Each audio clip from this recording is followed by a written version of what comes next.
प्रिय भाइयों और बहनों, आज हम पवित्र सप्ताह के 3 सबसे महत्वपूर्ण दिनों पर ध्यान केंद्रित करेंगे। पवित्र गुरुवार, गुड फ्राइडे और ईस्टर रविवार। यह 3 दिन न केवल यीशु मसीह के जीवन की अंतिम घड़ियां दर्शाते हैं, बल्कि हमारे विश्वास की नींव भी हैं। पवित्र गुरुवार को यीशु ने अपने चेलों के साथ अंतिम भोज किया। यह साधारण भोजन नहीं था, यह एक नई वाचा की शुरुआत थी। उन्होंने रोटी ली, धन्यवाद किया, तोड़ी और कहा, यह मेरी देह है जो तुम्हारे लिए दी जाती है, इसे मेरी स्मृति में लो। फिर प्याला लेकर कहा, यह प्याला मेरे लहू की नई वाचा है जो तुम्हारे पापों की क्षमा के लिए बहाया जाएगा।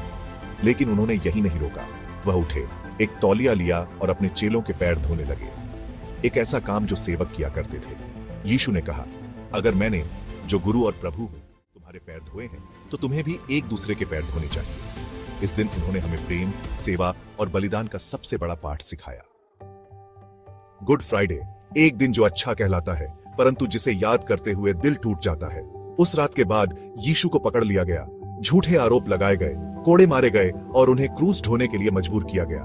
गोलगोथा की पहाड़ी पर उन्होंने क्रूस पर कीलित होकर हमारे पापों का भार अपने ऊपर ले लिया। लोगों ने उनका उपहास किया, लेकिन उन्होंने कहा, हे पिता, इन्हें क्षमा कर, क्योंकि ये नहीं जानते ये क्या कर रहे हैं। 3 घंटे तक पीड़ा सहने के बाद उन्होंने पुकारा, पूरा हुआ, और अपने प्राण त्याग दिए। उस क्षण मंदिर का पर्दा ऊपर से नीचे तक फट गया। यह दर्शाता था कि अब ईश्वर और मानव के बीच कोई बाधा नहीं रही। यीशु का बलिदान मानव जाति के लिए उद्धार का मार्ग बन गया। जब सब कुछ खोया हुआ सा लगा, तीसरे दिन सुबह एक चमत्कार हुआ। स्त्रियां कब्र पर गईं और देखा कि पत्थर हट चुका है, कब्र खाली थी।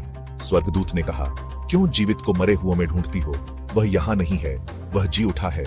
यीशु मरे हुओं में से जी उठे। उन्होंने मृत्यु को पराजित किया, पाप को हराया और हमें नया जीवन दिया। उन्होंने अपने चेलों को दर्शन दिए, उन्हें आश्वासन दिया और कहा, मैं हमेशा तुम्हारे साथ हूं, जगत के अंत तक।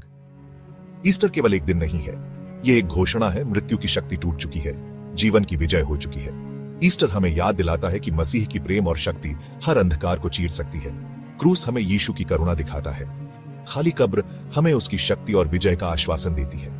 जब जीवन में दुख आए, जब हार सामने हो, तो याद रखिए, मसीह जीवित है और जो मसीह में है उन्हें कोई नहीं हरा सकता। इसलिए आइए हम विश्वास, आशा और प्रेम से भर जाएं, एक दूसरे की सेवा करें और अपने जीवन को यीशु की जीवित गवाही बनाएं। वह जी उठा है, वह वास्तव में जी उठा है।